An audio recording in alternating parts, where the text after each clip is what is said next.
अरे अविद्याग्रस्त लोगों, उठो जागो। अविद्याग्रस्त का क्या मतलब हो गया?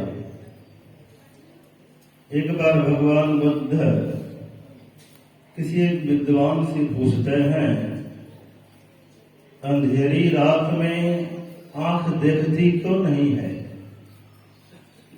विद्वान ने कहा, आंख को अपनी रोशनी नहीं है, इसलिए अंधेरी रात में आंख देखती नहीं है। दिन के समय में तो हम लोग हमारी आंख सूर्य की रोशनी के सहारे, रात्रि काल में चंद्रमा और तारे में जो रोशनी होती है उनके सहारे देखती है। अंधेरी रात है, हम कमरे के अंदर हैं, खिड़की की बारी बंद है, बगल में रखी हुई चीज को भी आंख देख नहीं पाती है। उसी जगह बल्ब जला दीजिए, आंख देखने का काम करने लग जाती है। विद्वान ने कहा, आंख को अपनी रोशनी नहीं, आंख अंधेरा में देखती नहीं है। पुनः भगवान बुद्ध पूछते हैं, अच्छा आंख भी है, रोशनी भी है, बच्चे आग क्यों पकड़ लेते हैं? गड्ढे में क्यों कूद जाते, जल में क्यों घुस जाते हैं? विद्वान ने कहा, बच्चे को ज्ञान नहीं है, ज्ञान के अभाव में बच्चे आग पकड़ लेते हैं, जल में घुस जाते हैं, गड्ढे में कूद जाते हैं। पुनः भगवान बुद्ध पूछ देते, अच्छा पढ़े लिखे विद्वान शराब क्यों पीते हैं, घूस क्यों लेते हैं, भूत क्यों बोलते हैं? विद्वान चुप हो जाते हैं। भगवान बुद्ध ने कहा, चेतना में जागृति के अभाव के कारण, अर्थात चेतन ज्ञान विहीनता के कारण पढ़े लिखे विद्वान भी शराब पीते। कहने का मतलब है, जब तक अपनी जीवात्मा की पहचान नहीं कर लिए हैं, ये सब के सब अज्ञानी, ये सब के सब अविद्याग्रस्त ही मारे जाते। उठो जागो, इसका मतलब है हम लोग सोए हुए हैं। पहले हम लोग जगते हैं कि उठते हैं?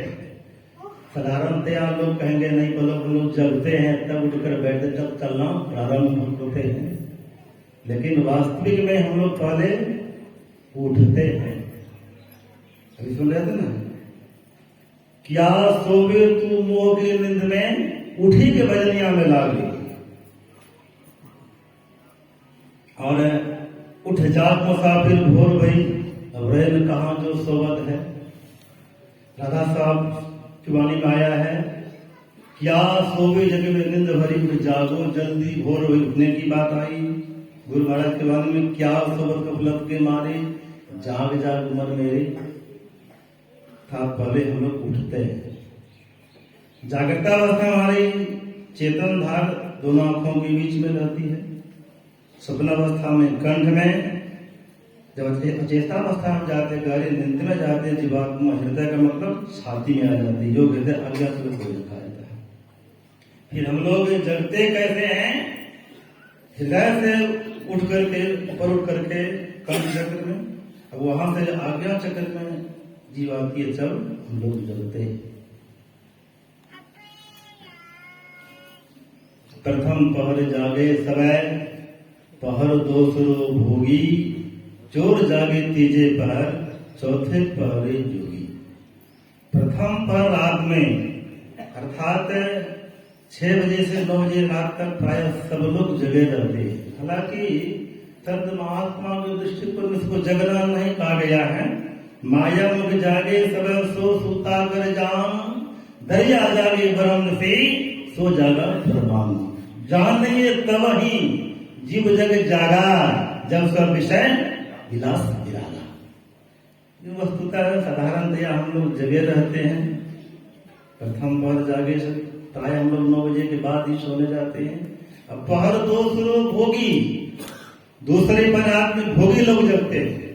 महात्मा गांधी की वाणी में आया है, तो संयमी है, साधक है, योगी है, सन्यासी है, ज्ञानी, इसको भजन करने का शौक है, प्रभाव दर्शन करने की शिक्षा दिल में लगी हुई रहती है। इस तरह के साधक सवेरे भोजन करके समय से विश्राम में चले जाते हैं। संत महात्मा कभी सोते नहीं है, संत महात्मा विश्राम करते हैं, आराम में चले जाते हैं और ब्रह्म बेला में जाकर ध्यान करते हैं। लेकिन जो तामसिक प्रवृत्ति के लोग हैं, राजसिक प्रवृत्ति के लोग हैं, कि खान पान राग रंग टीवी सिनेमा इत्यादि में लगे रहते हैं। 10 बजे 11 बजे 12 बजे रात तक जगे रहते हैं और 7 बजे भोर तक सोए रहते। भाई ऐसे लोगों से भजन ध्यान नहीं हो सकता। प्रथम पहर जागे सवे, पहर दूसरो भोगी, चोर जागे तीजे पहर, चौथे पहरे जोगी। चौथे पहर में जोगी लोग जाकर ध्यान करते और उस समय अगर कोई आपका हितैषी है, हित प्रेमी है, सत्संगी है, गुरु भाई है, अगर सोए हुए हैं ब्रह्म बेला में, उनको जगा देना चाहिए। क्योंकि जगा देने में क्या होगा, सोबत साथ जगाई उठत करे जाप, जगेंगे तो जब सुमरन करेंगे उनको लाभ होगा और आपको पुण्य की प्राप्ति होगी। सोबत साथ जगाइए, उठत करे जाप, ये लेकिन ये तीनों सोता वाला साकट सिंह और साप। जो सत्संगी नहीं है, भजन भेदी, उसको मत जगाइए। हो सकता है टेंशन भी हो सकता है, और सिंह के पास जाना नहीं है, सर को भी टच नहीं करना है, साधु को जगा देना चाहिए। अर्थात सबों को सवेरे जगने का सिस्टम बनाना चाहिए। आरोग्य शास्त्र में आया है 11 बजे से लेकर 1 बजे रात तक जो आराम विश्राम करते हैं, उनका आत्मबल मजबूत होता है। 1 बजे से पौने 3 बजे रात में तक जो आराम विश्राम में रहते हैं, उनका मस्त उसका जो है लीवर, पेट की क्रिया ठीक, लीवर मजबूत रहता है। और 3 से 4 कुल्ला आचमन करके नस्करी हो गया, टहल लिए बाहर, कसुत हवा आपकी देह में घुसी और तुरंत आसन में बिछा करके एकदम सीधा तान करके बैठ जाइए 1 घंटा कम से कम। इनसे क्या होता है, आपका मस्तिष्क में ब्रेन का विकास होगा और शरीर भी स्वस्थ रहेगा। 4 बजे सुबह गुनगुना पानी, गुनगुना पानी का मतलब हुआ जितनी गर्मी आपकी देह में है उतने ही गर्म पानी पीने चाहिए और भरपेट पानी पी लीजिए और भरपेट पानी के साथ टहल लीजिए। क्योंकि जब हम लोग बर्तन में पानी डाल झमारते हैं, बर्तन साफ हो जाता है कि नहीं? पेट भी क्या है, बर्तन। पूरा पानी भर थोड़ा टहल लीजिए, 1 मिनट में शौच खुलासा हो जाएगा। शरीर स्वस्थ, योगासन कीजिए। अर्थात सवेरे जगने का सिस्टम होना चाहिए। 4 बजे सुबह योगासन, शौचालय क्रिया आदि के बाद योगासन करने से शरीर स्वस्थ रहता है और सुबह सुबह टहलने से धूप धुली है, खुली हवा है और 100 रोगों की एक दवा है।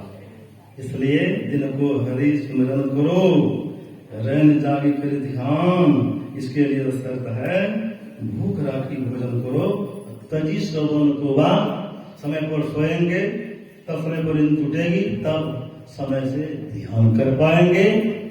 इसलिए हम मानव का पुनित कर्तव्य बनता है, मनुष्य की देह में आए हैं, थोड़ा थोड़ा समय निकाल कर उस परमात्मा का नाम लेते रहे, उनकी भक्ति करते रहे। परमात्मा की भक्ति आप गृहस्थ आश्रम में भी कर सकते हैं और गृहस्थ आश्रम में भी कर सकते हैं। मैं गृहस्थ आश्रम में रह करके 30 वर्षों से भक्ति करते आ रहा हूँ और विरक्त में भी हूँ, तो कोई फर्क नहीं, एक जैसा ही जितना करता था उनसे बेसी नहीं होता है। भले ही आगे चल के बेसी हो जाए, धीरे धीरे इस क्रिया में मैं मजबूत होते जा रहा हूँ, लेकिन अभी तक तो बुझा रहा है कि जितना पहले करते थे उतना ही अधिक लाभ अभी तक में। श्री सद्गुरु महाराज की जय।